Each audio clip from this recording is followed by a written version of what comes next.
જય શ્રી રામ. શ્રી રામચરિતમાનસ બાલકાંડ પ્રથમ સોપાન.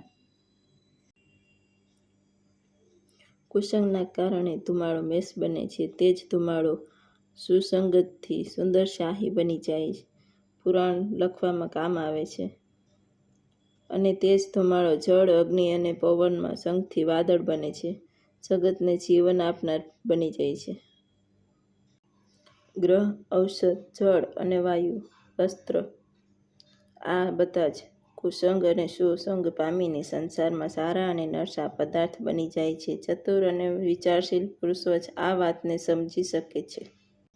મહિનાના બંને પખવાડિયામાં પ્રકાશ અને અંધકાર બંને સમાન જ રહે છે, પરંતુ વિધાતાએ તેમના નામના ભેદ કર્યા છે. એકનું નામ શુક્લ અને બીજાનું નામ કૃષ્ણ રાખી દીધું. એકને ચંદ્રમાનો વૃદ્ધિ આપનાર અને બીજાને ઘટાડનાર સમજીને જગતે એકને સુયશ અને બીજાને અપયશ આપ્યો છે.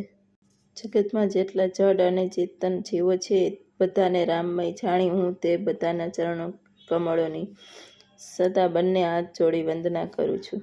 દેવતા, દૈત્ય, મનુષ્ય, નાગ, પક્ષી, પ્રેત, પિતૃ, ગંધર્વ, કિન્નર, નિશાચર સર્વને હું પ્રણામ કરું છું. બધા મારા પર કૃપા કરો. 84 લાખ યોનિમાં 4 પ્રકારના જીવ જળ, પૃથ્વી અને આકાશમાં રહે છે. તે સર્વેથી ભરેલા આ સમસ્ત સંસારને શ્રી સીતારામમય જાણીને હું બંને હાથ જોડીને પ્રણામ કરું છું.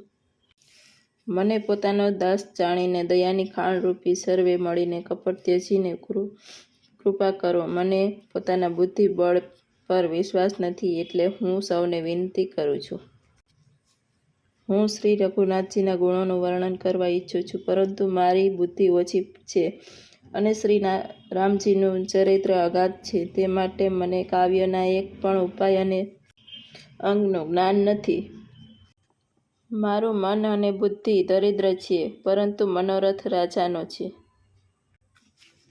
મારી બુદ્ધિ તો અત્યંત અલ્પ છે, આકાંક્ષા ઘણી ઊંચી છે, ઈચ્છા તો અમૃત પામવાની છે, પણ જગતમાં છાશ પણ નથી મેળવી શકતો. સ્વજનો મારી દૃષ્ટાને ક્ષમા કરશે અને મારા બાળ વચનોને મનથી પ્રેમપૂર્વક સાંભળશે.